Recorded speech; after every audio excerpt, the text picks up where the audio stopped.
Hello friends, આપનું સ્વાગત છે એક નવા વિડીયોમાં. તો આજનો ટૉપિક બહુ જ મહત્ત્વનો છે. એ છે importance of answer writing in GPSC mains. એટલે કે આપણે જીપીએસસી મેન્સમાં જે આન્સર રાઇટિંગ પ્રેક્ટિસ છે ને એનું શું મહત્ત્વ છે. ફ્રેન્ડ્સ, જે તમારું સિલેક્શન થવાનું છે ને એ તમારું જીપીએસસી મેન્સના માર્ક્સ અને જે ઇન્ટરવ્યૂના માર્ક્સ છે એના ઉપરથી થવાનું છે. તો તમે પ્રિલિમ્સમાં ગમે એટલી મહેનત કરી લો, તમારે 400માંથી 400 માર્ક્સ હશે, પણ જો મેન્સમાં સારા માર્ક્સ નહીં હોય ને તો તમારું સિલેક્શન થવાનું જ નથી. સિલેક્શન માટે તમારે આન્સર રાઇટિંગ પ્રેક્ટિસ કરવી બહુ જ જરૂરી છે, કેમ કે તમારી જો સ્પીડ અને કન્ટેન્ટ અને એક્સપ્રેશન આ 3 વસ્તુ નહીં હોય ને તો તમને સારા માર્ક્સ નહીં મળે. તમારી પાસે નોલેજ ખૂબ હશે, પણ તમે એને એક્સપ્રેસ જ જો નહીં કરી શકો ને, અને લિમિટેડ ટાઈમમાં લિમિટેડ જગ્યામાં લખવાનું છે, અને જે પૂછ્યું છે, જે કન્ટેક્સ્ટમાં પૂછ્યું છે, જે સંદર્ભમાં પૂછ્યું છે એટલું અને એવી રીતનું જ શોર્ટમાં આપવાનું હોય. આના માટે પ્રેક્ટિસની જરૂર હોય છે. એટલે તમારે છે ને આન્સર રાઇટિંગ પ્રેક્ટિસ જીપીએસસીની એક્ઝામમાં ખૂબ જ મહત્ત્વની છે. આપણે જીપીએસસીના જે એસ્પાયરન્ટ્સ હોય છે ને એ જે કોમન મિસ્ટેક શું કરતા હોય છે કે તેઓ પ્રિલિમ્સને ફોકસ કરીને તૈયારી કરતા હોય છે, જ્યારે કે આપણે શું કરવાનું હોય છે કે મેઇન્સને ધ્યાનમાં રાખીને તૈયારી કરવી જોઈએ. તમે તૈયારીના આજે જે પણ ફેઝમાં છો, હમણાં પ્રિલિમ્સ ગઈ છે તમારી, બરાબર. હવે એનું રિઝલ્ટ અવેઇટેડ છે. કટ ઓફ્સને લઈને ઘણા બધા સ્પેક્યુલેશન્સ થાય છે કે આટલું રહેશે, તેટલું રહેશે, અને ઘણાને એમ થાય કે મેન્સની તૈયારી કરીએ કે ના કરીએ. જો મારું માનો ને, એકોર્ડિંગ ટુ મી, તમારે છે ને મેન્સની તૈયારી કરી જ દેવી જોઈએ સ્ટાર્ટ. કેમ કહું, જો તમારે કદાચ પ્રિલિમ ક્લિયર નહીં થાય તો તમે નેક્સ્ટ જીપીએસસી આપશો, બરાબર. ફરીથી તમે અત્યારે પ્રિલિમ્સની તૈયારી ચાલુ રાખશો તો તમે મેન્સમાં અટકી જશો, કેમ કે મેન્સ માટે તો તમારી પાસે રિઝલ્ટ પછી જેટલો ટાઈમ હોય, પ્રિલિમનું રિઝલ્ટ ડિક્લેર થાય એના પછી જેટલો ટાઈમ હોય એટલા જ ટાઈમમાં તમે તૈયારી કરવાની હોય છે. આજથી મેન્સની તૈયારી કરશો ને તો તમારે જ્યારે પ્રિલિમ્સ નેક્સ્ટ, સપોઝ તમારું સિલેક્શન ના થયું, આ પ્રિલિમનું કટ ઓફ ઉપર ગયું તમારા જે કટ ઓફ છે તમારા માર્ક્સ કરતાં, તો તમારે શું કરવાનું કે આજથી મેન્સની તૈયારી કરી દેવાની. મેન્સમાં કયા કયા ટૉપિક છે, આમ તો ઓવરલેપ થાય જ છે, ખાલી જે લેંગ્વેજના પેપર છે અને એ બધું વધારાનું છે. જીએસમાં ઘણું બધું પ્રિલિમ્સ અને મેન્સમાં સરખું જ છે. જે ગુજરાતી ભાષા, અંગ્રેજી ભાષાનું જે ફોર્મેટ્સને હોય ને એ પહેલાં થોડા તૈયાર કરી લેવાના તમારે. એટલે ફોર્મેટ એકવાર તમારે તૈયાર થઈ ગયા પછી ખાલી એની પ્રેક્ટિસને જ કરવાની હોય છે. એટલે 2 વિષય તો તમારે તૈયાર થઈ જાય. પછી તમારે GS 1, 2, 3ની તૈયારી ચાલુ કરવાની. GS 1, 2, 3ની તમે તૈયારી કરશો ને એટલે તમારે પ્રિલિમ્સનો પણ ઘણા બધા ટૉપિક ઓવરલેપ જ છે, એટલે એ પણ તૈયારી થઈ જશે. હવે તમે કરંટ અફેર્સ તો સાથે સાથે વાંચતા જ હશો, બરાબર. એટલે હવે તમારે તૈયારી ચાલુ કરવાની એસેના પેપરની. એસેનું પેપર હોય ને એના માટે તમારી પાસે કન્ટેન્ટ હોવું જોઈએ. એટલે જ્યારે તમે મેન્સની તૈયારી કરો ને એટલે તમારામાં એનાલિટિકલ પર્સપેક્ટિવ ડેવલપ થાય, એટલે તમને લખાણ તમારું સુધરે. બીજું, તમારી પાસે કન્ટેન્ટ પણ આવી જાય. તમે હિસ્ટ્રી વાંચશો, જિયોગ્રાફી વાંચશો, કરંટ અફેર્સ વાંચશો, એટલે તમને એ નોલેજ આવશે. એટલે તમારું એ નોલેજ તમે એસેમાં યુઝ કરી શકશો, બરાબર.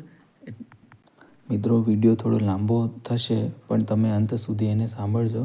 તમારા જીવન માટે તમે 7-8 મિનિટ તો ફાળવી જ શકો, એટલે વિડીયોને અંત સુધી જરૂર જોજો. ઘણા વિદ્યાર્થીના મનમાં એવો સવાલ થશે કે પ્રિલિમ તો ક્લિયર થવાનો આપણો ચાન્સ નથી ને મેન્સની તૈયારી કેમ કરવી. હવે બાય ચાન્સ તમે પ્રિલિમ્સ ક્લિયર કરી દેશો ને તો તમારી મેન્સ ક્લિયર નહીં થાય, એટલે તમે વિશિયસ સાયકલમાં ફસાઈ જશો. એટલે બેસ્ટ એ છે કે તમે છે ને મેન્સની સ્ટાર્ટ કરો તૈયારી.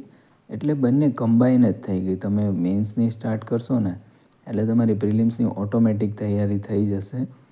તમે જેટલા પણ યુપીએસસીના એસ્પિરન્ટ્સ હશે ને તમે એને જોજો, એ લોકો છે ને 1 વર્ષ ફાળવે જો એમની યુપીએસસી પ્રિપરેશનને, તો 8-1 મહિના છે ને એ મેન્સની તૈયારી કરે. મેન્સ કમ પ્રી, કેમકે મેન્સના ટૉપિક અને પ્રીના ટૉપિક ઓવરલેપ થતા જ હોય છે. એ લોકો વહેલા જ ચાલુ કરી દે, એની નોટ્સ બનાવી લે, બધું કરી દે.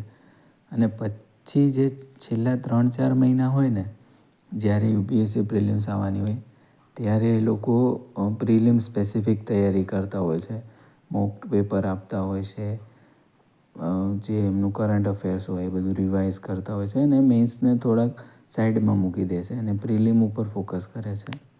તો એમાંથી આપણે શું શીખવાનું કે આપણે પણ જીપીએસસીનું ટાઈમ ટેબલ તો બહાર પાડે જ છે, કેલેન્ડર બહાર પાડે જ છે. તમને ખબર છે કે હવે નેક્સ્ટ પ્રિલિમ ક્યારે છે, તો એના એકોર્ડિંગ તમે ટાઈમ ફ્રેમ બનાવી દો કે અચ્છા ડિસેમ્બરમાં અથવા જાન્યુઆરી 25માં અથવા ડિસેમ્બર 24માં છે આપણે પ્રિલિમ્સ. તો આપણે અત્યારથી શું કરશું કે મેન્સનું મટીરિયલ બધું ભેગું કરી લેવાનું, તૈયારી ચાલુ કરી દેવાની. લાસ્ટના 3 મહિના વધે ત્યારે પ્રિલિમ સ્પેસિફિક તૈયારી ચાલુ કરી દેવાની અને તમે 100% પ્રિલિમ્સ તો ક્લિયર કરી જ લેશો. પછી તમારે ખાલી મેન્સનું રિવિઝન કરવાનું હોય છે, એટલે તમારું સિલેક્શન થવાના ચાન્સીસ વધી જશે.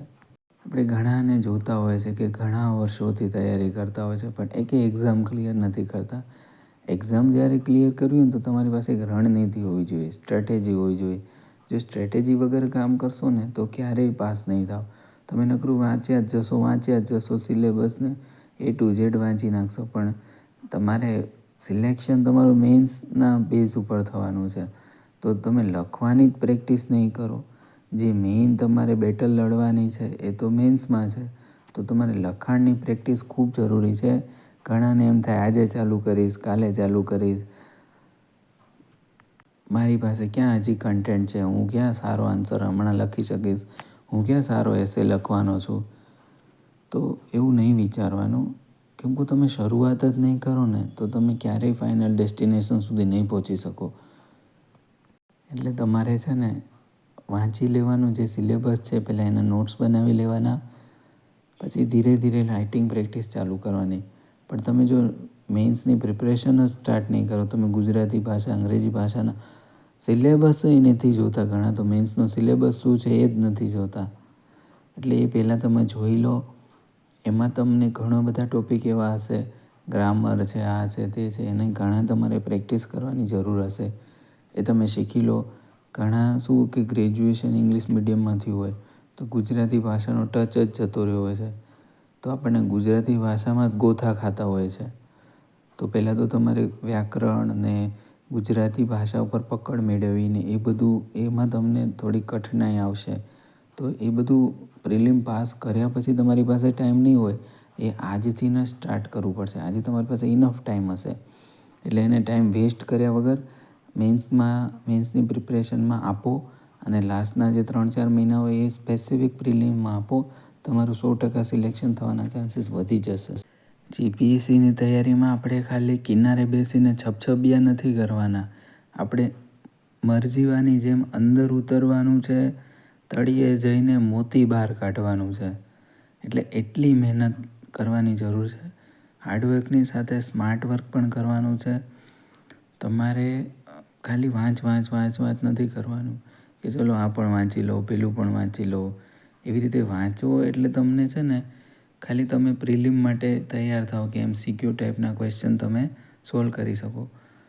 તમારે ડીપલી, શાંતિથી, એનાલિટિકલ માઇન્ડથી વાંચવાનું છે. એક સારામાં સારો આન્સર હું કેવી રીતે લખી શકું એની ખૂબ પ્રેક્ટિસ કરવાની છે. જેને મેન્સ આપી હશે એને ખબર હશે કે કેટલા પ્રોબ્લેમ થાય છે. આપણે જ્યારે મેન્સ લખતા હોય ત્યારે તમને કન્ટેન્ટ યાદ ના આવે, સ્પીડ ના આવે, પેપર પૂરું ના થાય, ઘણા બધા પ્રોબ્લેમ થાય. સારા હોશિયાર વિદ્યાર્થી હોય છે જેમને બધું આવડતું હોય છે પણ ટાઈમ મેનેજમેન્ટ નથી આવડતું અને કન્ટેન્ટ યાદ નથી આવતું. કેમ? પ્રેક્ટિસ નથી કરી હોતી. એટલે છેલ્લે એટલા ઓવર કોન્ફિડન્સમાં આવી જાય કે પ્રિલિમ પાસ કરી દીધી એટલે એમને તો બધું જ્ઞાન આવી ગયું, પણ રાઇટિંગ પ્રેક્ટિસ નહીં કરો ને તો ત્યાં તો આપણે દશેરાના દિવસે જ ઘોડો નહીં દોડે. એટલે મેન્સના દિવસે તમે લખી જ નહીં શકો, પેપર પૂરું થવાના ચાન્સીસ ઓછા છે.